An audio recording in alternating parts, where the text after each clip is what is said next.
Chief of defence forces field marshal Syed Asim Munir کا جنوبی وزیرستان کا دورہ، مغربی سرحد پر موجود سیکورٹی صورتحال اور آپریشنل تیاریوں کا جائزہ لیا۔ مادر وطن کے دفاع میں لازوال قربانیاں دینے والے شہداء کو خراج عقیدت۔ وانا میں یادگار شہداء پر پھولوں کی چادر چڑھائی، فاتح خوانی کی۔ شہداء کی قربانیاں پاکستان کی سلامتی اور استحکام کی بنیاد ہیں۔ فتنہ الخوارج، فتنہ الہندوستان پاکستان کے خلاف افغان سرزمین استعمال کر رہے ہیں۔ فیلڈ مارشل عاصم منیر کا جوانوں سے خطاب، کہا پاکستان کے خلاف دہشت گردانہ کارروائیوں کے لیے افغان سرزمین کا استعمال ناقابل قبول ہے۔ شہادتوں کا خمیازہ دہشت گردوں کو بھگتنا ہوگا۔ پاکستان نے افغانستان کے لیے بہت قربانیاں دی، جنگ سے متاثرہ لاکھوں افغان مہاجرین کی دہائیوں تک میزبانی کی۔ وفاقی وزیر پارلیمانی امور طارق فضل چودھری کا قومی اسمبلی میں اظہار خیال، کہا اگر پاکستان میں خون ریزی ہوگی تو خمیازہ افغانستان کو بھگتنا پڑے گا۔ پاکستان میں دہشت گردی کی کارروائیوں میں افغان شہری ملوث ہیں۔ پاکستان کی جانب سے ایران پر حملوں کی بھرپور مذمت کی گئی۔ خلیجی ریاستوں پر حملوں کی بھی شدید تحفظات ہیں۔ ہم اس جنگ میں کسی کے حصے دار نہیں بننا چاہتے، خطے میں امن کے خواہشمند ہیں۔ پاکستان کے آپریشن غزب للحق کے دوران افغانستان کے اہم ترین بگرام ایئر بیس پر کامیاب حملے۔ بگرام ایئر بیس کے ایک ایئر کرافٹ ہینگر اور 2 ویئر ہاؤسز تباہ کر دیے گئے۔ سیٹلائٹ تصاویر بھی سامنے آ گئی۔ امریکی اخبار نیو یارک ٹائمز کی رپورٹ میں انکشاف، کہا کہ ایک ہفتے کے دوران افغانستان میں فوجی اہداف پر 50 سے زائد فضائی حملے کیے گئے۔ افغانستان میں فتنہ الخوارج کی موجودگی کی شواہد اقوام متحدہ کی رپورٹس میں متعدد بار پیش کیے جا چکے ہیں۔ ایران کا امریکہ سے ایک بار پھر مذاکرات کرنے سے صاف انکار۔ ایران امریکہ کے ساتھ کبھی مذاکرات نہیں کرے گا۔ شہید آیت اللہ خامنہئی کے سینئر مشیر محمد مخبر کا 2 ٹوک پیغام، کہا کہ ایران کی امریکیوں کے ساتھ کسی بھی شکل میں کوئی رابطے نہیں ہیں۔ اسرائیل کا آیت اللہ خامنہئی کی جانشین کو نشانہ بنانے کی دھمکی۔ اسرائیلی وزیر اعظم نے فوج کو تیار رہنے کی ہدایت کر دی، کہا کہ امریکی شراکت داروں کے ساتھ مل کر ایرانی حکومت کے خلاف آپریشن جاری رکھیں گے۔ امریکہ ایران میں جیت رہا ہے، مزید افواج مشرق وسطیٰ پہنچ رہی ہے۔ ایک ہفتے کے اندر ایران کے فضاؤں پر ہمارا کنٹرول ہوگا۔ امریکی وزیر دفاع پیٹ کی ایران کے خلاف جنگ پر بریفنگ، کہا ہم ایران پر بھرپور وار کر رہے ہیں، وہ گرنے کے قریب ہے۔ بحرہ ہند میں ہم نے ایران کا جنگی بحری جہاز ڈبو دیا۔ ایرانی لیڈر نے صدر ٹرمپ کو قتل کرنے کی کوشش کی۔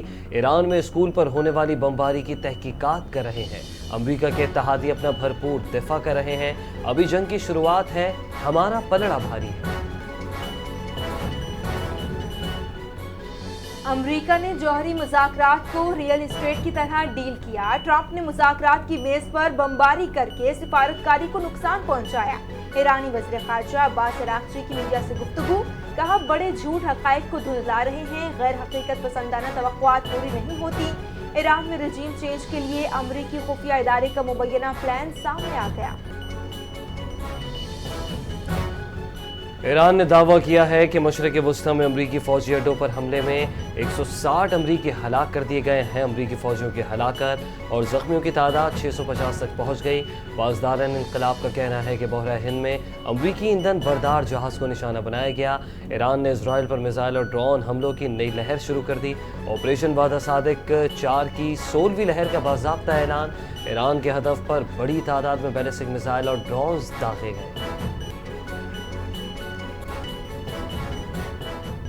ایرانی سپریم لیڈر آیت اللہ خامنہئی کے بعد جانشین کو نشانہ بنایا جائے گا۔ جانشین کوئی بھی ہو اور کہیں بھی چھپا ہے، اس سے فرق نہیں پڑتا۔ اسرائیلی وزیر دفاع نے خامنہئی کے بعد ہر جانشین کو نشانہ بنانے کی دھمکی دے دی۔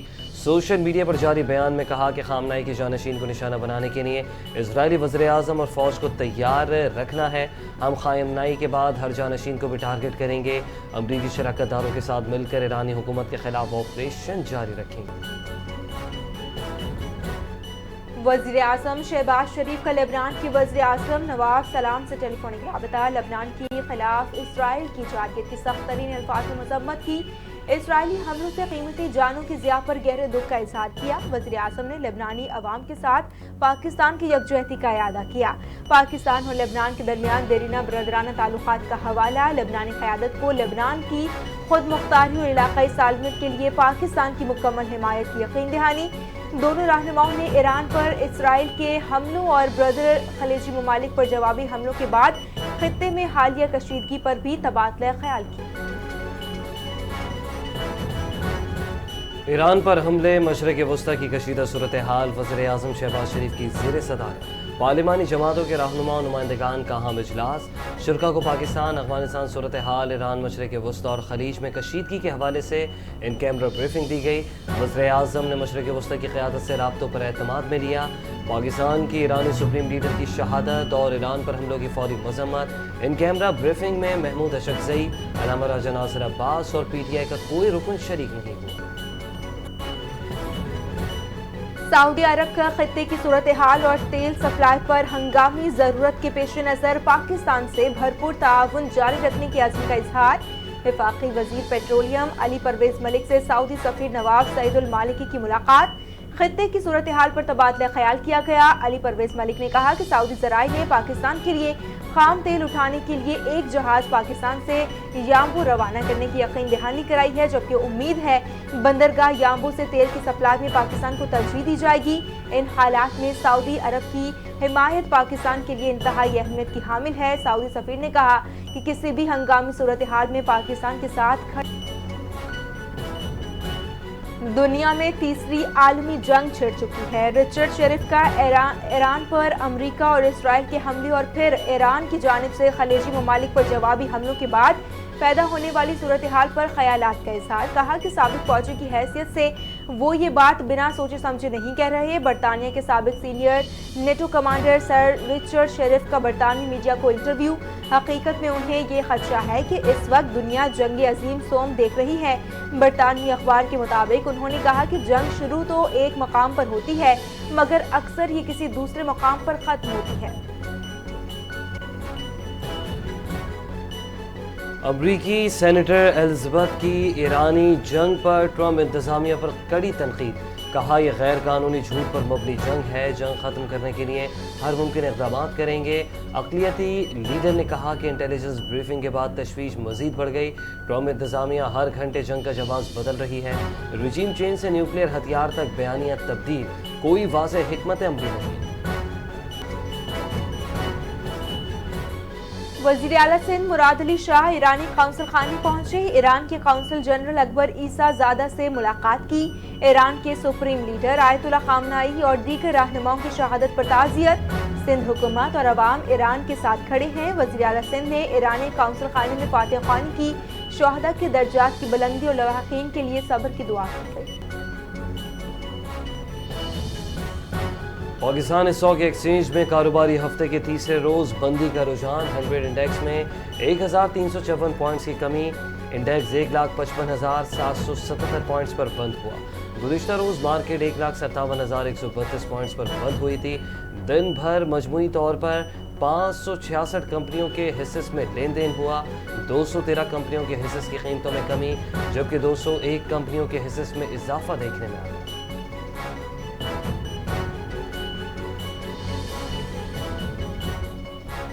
ملکی اور بین الاقوامی گولڈ مارکیٹ میں آج پھر سونا سستا ہو گیا۔ عالمی مارکیٹ میں فی اون سونا $100 سستا ہو کر $5,172 پر آ گیا۔ پاکستان میں فی تولہ سونا $10,000 سستا ہو کر $5,39,962 پر آ گیا۔ 10 گرام سونے کی قیمت میں $8,573 کی کمی، 10 گرام سونا $4,62,930 کا ہو گیا۔ چاندی کی فی تولہ قیمت $100 بڑھ کر $9,004 ہو گئی۔ بلوچستان میں امن و امان کی صورتحال تسلی بخش ہے۔ چیئرمین پاکستان علماء کونسل علامہ حافظ طاہر اشرفی کی میڈیا سے گفتگو۔ کہا ملک کی سلامتی ہر چیز سے مقدم ہے۔ افواج فتنہ ہندوستان اور فتنہ خوارج کا مقابلہ کر رہی ہیں۔ قومی پیغام امن کمیٹی کا مقصد مساوات اور بھائی چارے کا فروغ ہے۔ دہشت گرد کا کوئی مذہب نہیں، پرامن احتجاج آئینی حق ہے۔ افغانستان کو دہشت گردی سے متعلق شواہد فراہم کر دیے۔ قوم فوج کے ساتھ کھڑی ہے۔ عید کے بعد 2 روزہ غیر معمولی سیمینار کا بھی اعلان۔ مکالمے سے امن کو فروغ دینے پر زور۔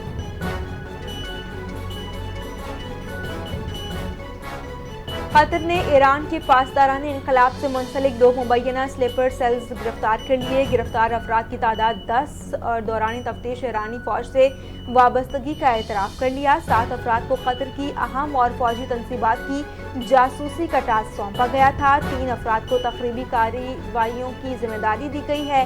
ملزمان کے قبضے سے حساس مقامات کے نقشے اور رابطے کے آلات برآمد ہوئے۔ جدید ٹیکنالوجی کا سامان بھی گرفتار شدگان کے قبضے سے حاصل ہوا۔ پیٹرولیم مصنوعات کی کوئی قلت نہیں، 28 دنوں کا ذخیرہ موجود ہے۔ LPG بھی مزید 15 دنوں کے لیے دستیاب ہے۔ وفاقی وزیر خزانہ محمد اورنگزیب کی میڈیا سے گفتگو، کہا کہ وزیر اعظم نے پیٹرولیم مصنوعات کی مانیٹرنگ کے لیے خصوصی کمیٹی قائم کی ہے۔ کمیٹی روزانہ کی بنیاد پر کام کر رہی ہے۔ اہم فیصلے فوری طور پر لیے جائیں گے۔ مارچ کے آخر تک کے پیٹرولیم ذخائر موجود ہیں۔ پیٹرولیم مصنوعات کی سپلائی کو ریگولیٹ کیا جائے گا۔ توانائی کی بچت کے لیے بھی اقدامات کریں گے۔ مقتدر اداروں کے خلاف ہرزہ سرائی مہنگی پڑ گئی، قانونی محاذ پر ایک بار پھر ناکامی کا سامنا۔ برطانوی عدالت نے یوٹیوبر عادل راجہ کی اپیل مسترد کر دی۔ عادل کی جانب سے عائد کردہ الزامات کو بدنیتی پر مبنی بے بنیاد قرار دیا گیا تھا۔ مظلومیت اور سیاسی انتقام کا موقف بھی عدالتی جانچ میں برقرار نہ رہ سکا۔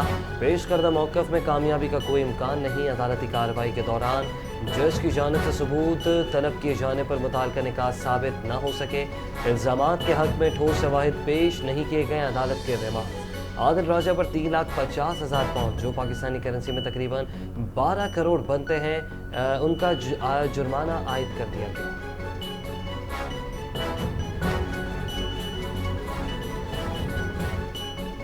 یوم حضرت علی رضی اللہ تعالیٰ عنہ کے مرکزی جلوس کے انتظامات، کمشنر کی زیر صدارت اہم اجلاس، سیکیورٹی، ٹریفک مینجمنٹ اور شہری سہولیات سے متعلق جامع جائزہ اجلاس ہوا۔ جلوس کے لیے فول پروف سیکیورٹی پلان، حساس مقامات پر اضافی نفری تعینات کرنے کا فیصلہ، CCTV نگرانی اور داخلی اور خارجی راستوں کی سخت چیکنگ کا فیصلہ، ڈپٹی کمشنرز کو منتظمین سے رابطے اور عزاداروں کو سہولیات کی فراہمی یقینی بنانے کی۔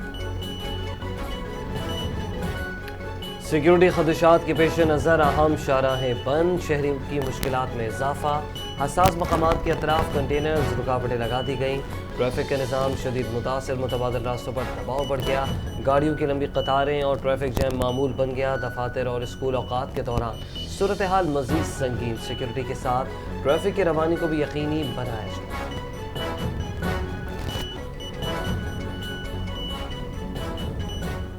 لاہور میں ہربنس پورہ میں رکشہ پارکنگ تنازع پر فائرنگ، ایک شخص زخمی ہو گیا۔ جھگڑے کے بعد ملزم ساتھی سمیت دوبارہ موقع پر پہنچا، اندھا دھند فائرنگ اور فرار ہو گیا۔ موبائل فون ویڈیو میں فائرنگ کا منظر سامنے آ گیا۔ پولیس کا بتانا ہے کہ جمیل عرف بھیا اور سلمان میں رکشہ سٹینڈ پر جھگڑا ہوا۔ ملزم اشفاق کی فائرنگ سے خاطب حسین ٹانگ پر گولی لگنے سے زخمی ہو گیا۔ پاکستان سپر لیگ کے 11ویں ایڈیشن کا لوگو جاری، آفیشیل ایکس اکاؤنٹ سے PSL 11 کا لوگو شیئر کیا گیا۔ لوگو تحریر 11 میں اردو میں ہندسہ 11 نمایاں ہے۔ اس سال لیگ میں 8 ٹیمیں حصہ لیں گی۔ PSL 11 کا آغاز 26 مارچ سے ہوگا، لاہور میں ہوگا۔ افتتاحی میچ لاہور قلندرز اور حیدرآباد کنگز میں درمیان کھیلا جائے گا۔ قومی کرکٹ ٹیم کے اوپننگ بلے باز صاحبزادہ فرحان اور اسپنر ابرار احمد T20 رینکنگ میں پہلی پوزیشن پر قبضے کے نزدیک پہنچ گئے۔ بلے بازوں میں فرحان 1 درجہ ترقی پا کر دوسری پوزیشن پر آ گئے۔ سائم ایوب اور بابر اعظم 1-1 درجے تنزلی سے 35ویں اور 37ویں پوزیشن پر چلے گئے۔ ICC کی جانب سے تازہ ترین رینکنگ جاری۔ بالرز میں ابرار احمد 2 درجے ترقی پا کر تیسری پوزیشن پر پہنچ گئے۔ محمد عباس کی 12ویں پوزیشن برقرار، جبکہ سلمان مرزا 3 درجے تنزلی سے 21ویں نمبر پر چلے گئے۔ پاکستان نے بنگلہ دیش کے خلاف ون ڈے سیریز کے لیے 15 رکنی اسکواڈ کا اعلان کر دیا۔ شاہین شاہ آفریدی ون ڈے ٹیم کی قیادت جاری رکھیں گے۔ محمد رضوان اور محمد غازی غوری بطور وکٹ کیپر اسکواڈ میں شامل۔ حارث رؤف، ابرار احمد اور فہیم اشرف بھی ٹیم کا حصہ ہیں۔